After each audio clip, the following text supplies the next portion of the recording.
యుద్ధం ప్రారంభించటమే మన చేతుల్లో ఉంటుంది. అది మొదలయ్యాక ఆపడం ఎవ్వరి తరమూ కాదు. చివరికి అది ఎంతటి మారణ హోమానికి దారితీస్తుందో ఎవ్వరూ ఊహించలేరు. బాంబు దాడులతో, తూటాల చప్పుళ్లతో రణక్షేత్రం రక్తపుటేర్లను పారిస్తే అమాయకపు ప్రజలు అల్లాడిపోతారు. యుద్ధంలో ఏ దేశం విజయం సాధించినా ఇరు దేశాల వినాశనమే అంతిమ ఫలితం. ప్రస్తుతం జరుగుతున్న యుద్ధాలు సైతం వీటినే తలపిస్తున్నాయి. ఓవైపు రష్యా ఉక్రెయిన్, మరోవైపు ఇజ్రాయెల్ హమాస్లు భీకరంగా తలపడుతున్నాయి. ఎత్తులకు పై ఎత్తులు వేస్తూ పరస్పర దాడులు చేసుకుంటున్నాయి. మరి ఈ యుద్ధాలకు గల కారణాలేంటి? ప్రస్తుతం ఈ యుద్ధాలు ఏ దేశాలకు విస్తరించాయి?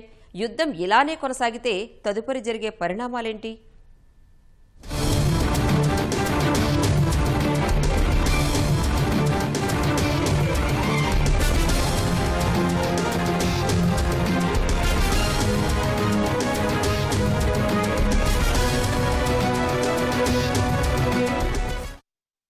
ప్రస్తుతం ప్రపంచాన్ని ఉలిక్కిపడేలా చేస్తున్న రెండు యుద్ధాల గురించి తెలియనివారు ఉండరు. గతంలో జరిగిన రెండు ప్రపంచ యుద్ధాలు కారణంగా కొన్ని దేశాలు తమ అస్తిత్వాన్ని కోల్పోయాయి. ఇంకొన్ని దేశాలైతే కనుమరుగయ్యాయి. ఆస్తి, ప్రాణనష్టంతో పాటు వాణిజ్య, వ్యాపారాలు, ఎగుమతి దిగుమతులు తీవ్రంగా దెబ్బతిన్నాయి. రెండు ప్రపంచ యుద్ధాల కారణంగా ప్రపంచాభివృద్ధి దశాబ్దాలు ఆలస్యమైంది. నేడు జరుగుతున్న రష్యా ఉక్రెయిన్, ఇజ్రాయెల్ హమాస్ యుద్ధాలు సైతం అలాంటి పరిణామాలకే తావిచ్చేలా ఉన్నాయి అనడంలో సందేహం లేదు. ఈ రెండు యుద్ధాల వల్ల కూడా ప్రపంచాభివృద్ధి 10 ఏళ్లు వెనకబడుతుందనే వాదనలు వినిపిస్తున్నాయి.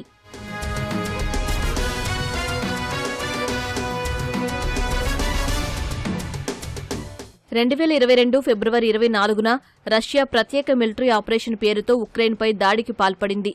ఉత్తర, తూర్పు, దక్షిణ సరిహద్దుల నుంచి దాదాపు 2 లక్షల మంది సైనికులతో ఉక్రెయిన్ భూభాగంలోకి చొచ్చుకెళ్లింది. శతఘ్నులు, డ్రోన్లు, క్షిపణులతో ఉక్రెయిన్ సేనలపై విరుచుకుపడింది. అనేక ప్రాంతాలను ఆక్రమిస్తూ ఉక్రెయిన్ రాజధాని అయిన కీవ్ శివార్ల వరకు వెళ్లింది. రష్యా ఆకస్మిక దాడులను ఊహించని ఉక్రెయిన్ ఆ తర్వాత ధీటుగా బదులిచ్చింది. 2022 మార్చి నెలాఖరుకు ఉక్రెయిన్ ఎదురుదాడుల కారణంగా ఉత్తర, దక్షిణ భూభాగాల్లో ఉన్న రష్యా సైన్యం వెనక్కి తగ్గింది. తొలినాళ్లలో రష్యా దాడులను తప్పించుకోవడం, అడ్డుకోవడమే లక్ష్యంగా పెట్టుకున్న ఉక్రెయిన్ అమెరికా, పశ్చిమ దేశాల సహకారంలో రష్యాపై ప్రతిఘటించడం మొదలుపెట్టింది. దీంతో ఇరు దేశాల మధ్య యుద్ధాలు నేటికి భీకర స్థాయిలో కొనసాగుతున్నాయి.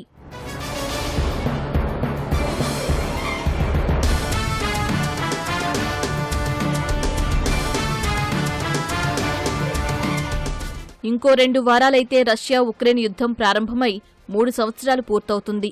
ఇరు దేశాలు వినాశనాన్ని చవిచూసినా యుద్ధాన్ని మాత్రం కొనసాగిస్తూనే ఉన్నాయి. సరిహద్దుల వివాదంగా ప్రారంభమైన యుద్ధం మానవ విపత్తుగా మారిందని ది వాల్ స్ట్రీట్ జర్నల్ నివేదిక తెలిపింది. ఇప్పటి వరకు మృతులు, క్షతగాత్రుల సంఖ్య 10 లక్షలు అధిగమించిందని అంచనా వేసింది. ఈ మారణ హోమంలో 80,000కు పైగా ఉక్రెయిన్ సైనికులు మరణించగా 4 లక్షలకు పైగా క్షతగాత్రులయ్యారని పేర్కొంది. ఇక రష్యా సైనికులు దాదాపు 30,000 మంది ప్రాణాలు కోల్పోగా 2 లక్షల నుంచి 4 లక్షల మంది క్షతగాత్రులయ్యారని వాల్ స్ట్రీట్ జర్నల్ వివరించింది.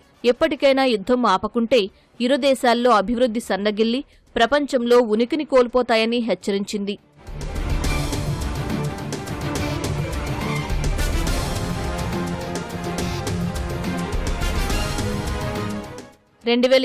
అక్టోబర్ 7న ఇజ్రాయెల్పై హమాస్ ఊహించని రీతిలో దాడి చేసింది. ఈ ఒక్క ఘటనలోనే 1,200 మంది ప్రాణాలు కోల్పోయారు. హమాస్ ఉగ్రవాదుల మెరుపు దాడులతో ఉలిక్కిపడ్డ ఇజ్రాయెల్ హమాస్ నిర్మూలనే లక్ష్యంగా గాజాపై భీకర దాడులతో విరుచుకుపడింది. హమాస్ మౌలిక సదుపాయాలను, సొరంగాలను, కమాండ్ కంట్రోల్ నెట్వర్క్లను విధ్వంసం చేసే దిశగా అడుగులేసింది.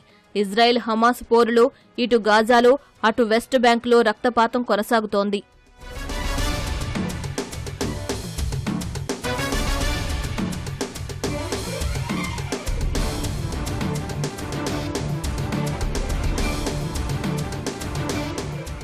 గాజాలో ఇప్పటి వరకు సుమారు 41,000 మందికి పైగా మరణించారని హమాస్ ఆధ్వర్యంలోని ఆరోగ్య మంత్రిత్వ శాఖ వెల్లడించింది. ఈ యుద్ధంతో గాజా నగరం నామరూపాల్లేకుండా పోయింది.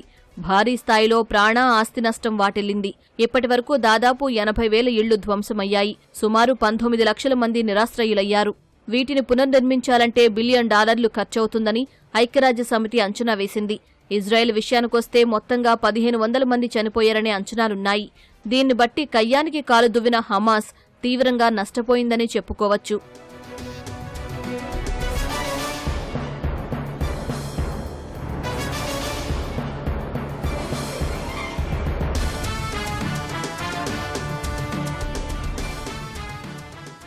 ఈ రెండు యుద్ధాలకు తాత్కాలిక కారణాలు ఎన్నున్నా ఆయా దేశాల మధ్య కొన్ని దశాబ్దాలుగా పచ్చగడ్డి వేస్తే భగ్గుమనేంతలా అగ్ని జ్వాలలు రగులుతూనే ఉన్నాయి.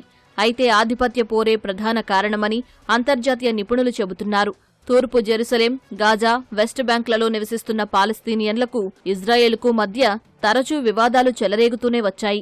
పాలస్తీనియన్ తీవ్రవాద సంస్థ అయిన హమాస్ ఇజ్రాయెల్పై అనేక మార్లు దాడి చేసింది. ఇక రష్యా ఉక్రెయిన్ విషయానికొస్తే సోవియట్ యూనియన్ నుంచి విడిపోయిన ఉక్రెయిన్ను నాటోలో చేరమని అమెరికా కోరింది. దీనికి ఉక్రెయిన్ సానుకూలంగా స్పందించడంతో రష్యా ఉక్రెయిన్ యుద్ధానికి ఆజ్యం పోసినట్లయింది. రష్యా యుక్రెయిన్ యుద్ధం అనేది మనకి 2014 నుంచి కొంచెం యాక్టివ్గా సైలెంట్గా జరుగుతూ వచ్చింది. 2022 సంవత్సరం నుంచి ముఖ్యంగా ఓపెన్గా జరుగుతూ వస్తుంది. 2014 దేశంలో రష్యా ఏం చేస్తుందంటే స్ట్రైట్ ఆఫ్ కెరెచ్ అనే ప్రాంతాన్ని పూర్తిగా ఆక్రమించుకోవడానికి ప్రయత్నించి అలాగే క్రిమియా ప్రాంతాన్ని కంట్రోల్ తెచ్చుకుంది. తద్వారా ఏం జరిగిందంటే పూర్తిగా రష్యా ఈ ప్రాంతాలపైన కమాండ్ తెచ్చుకోవడం జరిగింది. రష్యా ఉక్రెయిన్, ఇజ్రాయెల్ హమాస్ మధ్య యుద్ధాలు మూడో ప్రపంచ యుద్ధాన్ని తలపిస్తున్నాయనే వాదనలు వినిపిస్తున్నాయి. ఎందుకంటే ఇప్పటికే చాలా దేశాలు ప్రత్యక్షంగా పరోక్షంగా ఈ యుద్ధాల్లో భాగమయ్యాయి. ఓవైపు హమాస్ను మట్టుబెట్టాలని నిర్ణయించుకున్న ఇజ్రాయెల్, ఇరాన్, హెజ్బుల్లా, హూతీల దాడులను తిప్పికొడుతూనే హమాస్పై దాడులను ముమ్మరం చేస్తోంది. ఇక ఉక్రెయిన్కు అమెరికా, నాటో దేశాలు సహకరిస్తుండటంతో రష్యా తన మిత్ర దేశాలతో సంప్రదింపులు చేస్తూనే ఉక్రెయిన్పై యుద్ధం చేస్తోంది.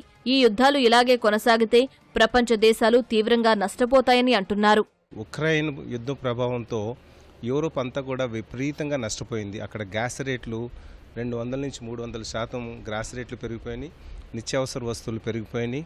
అక్కడ నిరుద్యోగం పెరిగిపోతుంది. ఇన్ఫ్లేషన్, ద్రవ్యోల్బణం విపరీతంగా పెరిగిపోతుంది. యుద్ధం యొక్క ప్రభావం ఒకవైపు ప్రజలకు తీవ్ర నష్టం కలగజేస్తుంటే మరొక వైపు యుద్ధ పరిశ్రమలు విపరీతంగా లాభార్జన చేస్తున్నారు. అది అక్కడ జరుగుతున్నటువంటి సారాంశం. ఇక్కడ ఏంటంటే శాంతి ప్రయత్నాలు చేసుకుని యుద్ధాన్ని ఆపాల్సినటువంటి, సీజ్ ఫైర్ చేయాల్సినటువంటి తక్షణ అవసరం ప్రపంచ దేశాల మీద, ఐక్యరాజ్య సమితి మీద ముమ్మటికి ఉంది.